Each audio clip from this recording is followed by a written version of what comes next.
After 2 decades of unearthing nearly 300,000 Puebloan artifacts and excavating multiple sites dating as far back as 1850, Linda Wheelbarger continues to lead San Juan College's Summer Archaeological Field School at B Square Ranch in Farmington. You're watching the local news network brought to you by Farmington Playday Trampoline Park and Traeger's. I'm Wendy Graham Settle. Also known as the Tota Archaeological Project, the site draws students from all over the country and gives them the opportunity to explore one of the epicenters of ancient Puebloan society. The field school is all about training young people and older people, whoever wants to do it, to become archaeologists. And there is a call for archaeologists because of that National Historic Preservation Act. Because when projects are on federal land or have federal funding, an archaeological survey and potentially an excavation does need to take place. So there is work for archaeologists across the United States. We do seem to have a little bit more here because of the concentration of the oil and gas and the public land, Bureau of Land Management and Forest, and Navajo Reservation counts as that type of land also. Field school begins with a caravan tour of the 12,000-acre ranch. It takes some heavy hiking among the rugged canyons and mesas to arrive upon the many Puebloan art panels. Pushing a colleague's car out of a sand wash is a team effort, and just one more adventure for the group of students thrilled to be in the vast New Mexico Badlands.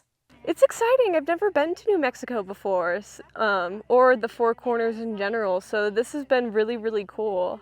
I am currently working on a degree in ancient studies, and so I'm really looking forward to studying a lot of different ancient cultures, hopefully through archaeology. And the older, the cooler it is. So I just really love learning about ancient cultures and ancient civilizations. Wheelbarger guides the group to a Navajo sweat lodge built of juniper in the mid-1800s. You see these red rocks, so you have a fire, you heat your rocks up, then you've usually made some sort of a little depression in there. Sometimes they line it with the bark from the juniper, and then they lay those hot rocks on top of that. And you can just sweat from the heat, which is like a sauna, or you can add a little water to it so it's a little steamier in there. The project area where the dig takes place, Point Pueblo, is a large Chacoan Great House community located at the base of the gorgeous Shannon Bluffs and adjacent to the San Juan River. After 22 years of periodic excavation, the Great Kiva on Point Pueblo is still revealing itself. And going down to floor 4, we noticed some discrepancies. I dug a test trench over here and found out that there was another structure underneath. And it's not really two kivas. It's the same kiva. It was just enlarged at some time in the past, prehistoric past. In fact, if you measure the bench here to the wall, you get 70 centimeters. And if you measure the edge of the bench there to that wall, you get 70 centimeters. So they kept that up. And I did a test trench over on that side and came up with the same thing.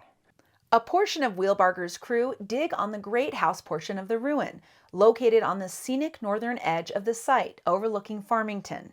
These are very large rooms that are running 20 feet long by about 5 to 8 feet wide, and we have about 10 to 12 of them.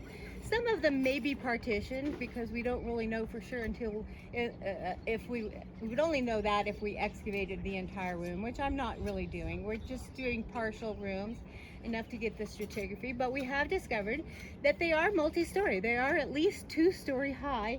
This is room 30, which did have evidence of a burned roof. So that was the roof of the lower room, and it was the floor of the upper floor. And we did find a lot of carbonized materials, textiles such as basketry, sandals, a turkey feather blanket, a yucca brush. All of it was very black, carbonized, and that's why it was preserved. If it had just been not burned, it probably wouldn't have preserved. It would have just disappeared. So they would have had this beautiful view to the north here. We don't know exactly how many rooms because there was a lower road constructed through here, and a lot of the northeastern part of the Great House has just fallen down into the river there.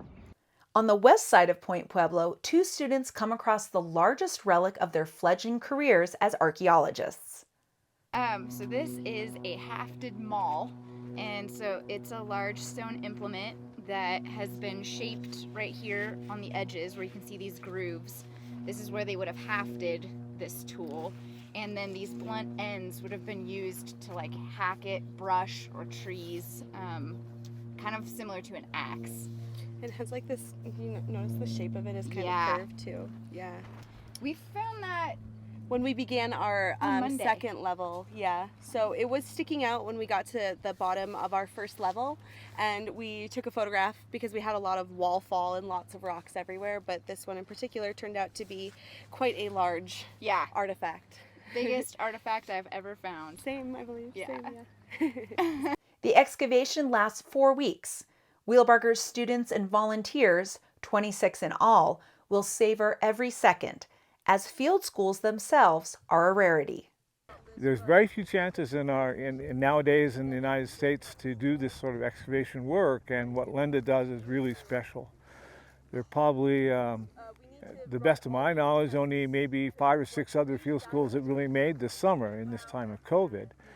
In the regular year, it might only be 15 or 20 across the United States. So this is still a very unique experience. B Square Ranch is a combination working cattle ranch, waterfowl conservation area, and museum facility. It was the brainchild of late oilman, philanthropist, rancher, and politician Tom Bolak. His son, Tommy Bolak, established the Tota Archaeological Project in 1999 after a lifetime of discovering the many ruins and sites on the property. And the college got interested in it because this is an excellent thing that there's none of it going on right here in the Farmington area to be able to train young archaeologists. I said, I've got a beautiful place out here to do it with all these sites, and after they come and took a look at it, yeah, we agree. You've got some fantastic sites. And I'd unearthed a couple of those really deep ones that had never been disturbed before. So we had a lot of virgin material that had not been sifted through and full of aqua beer bottles and stuff like that. And even where they are right now on the Point site, I mean, that was probably the most potted site years and years. Didn't get it till the early 60s. But old bottles and stuff in there went clear back to the early 1900s because it was such a superficial site. So it was potted pretty heavy to about like 5 foot deep, and they're getting into things over there now below that level that are pretty well pristine and undisturbed. That's where you really start getting a lot of your scientific information, is when you can get everything in context and you know where it is, what level it is, and be able to associate a lot of these goods and these things that you do find and provenience them to where they were located and what level they came from. Bolak was just a boy when he stumbled upon his first Puebloan black-on-white bowl in an onion field near his house in 1959. This piece was gone, so apparently, and it had actually been tipped up and used. It broke out, so it still ended up using it like this, even though that piece was gone. They didn't try to drill it and stitch it, but isn't that a pretty thing? People interested in attending the field school as a volunteer can pay to audit the course and attend any part of the session. This is one of the best bargains in terms of the fees structure here. You can come here for about 30 or 40% of what it costs to take one of the field schools through one of the larger academic institutions. So San Juan College is really doing a service for a lot of people, particularly undergraduates.